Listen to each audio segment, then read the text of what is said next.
Саламатсыздар ма ұстаздар? Бүгін біз қағаз бетіне әртүрлі линия қоюды үйренетін боламыз. Олдан бұрын бірінші біз сайтқа кіретін боламыз. Ссылкасы телеграм чатта тұр.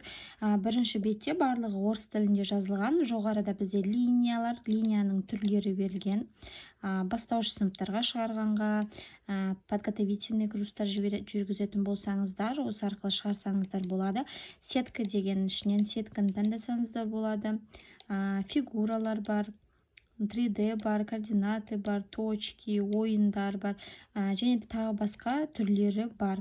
Осы жерде, мысалға, бірінші жерде мен, допустим, мынау вариантты таңдасам, жоғарыда поля деген мен өзіміздің ориентациясын таңдауға болады. Альбомный ма, книжный ма, книжный болған дұрыс, размерін таңдай аласыз, А3, А4, скачать деп компьютеріңізге жүктеп аласыз, немесе печатать етіп осы жерден распечатка жасасаңыздар болады.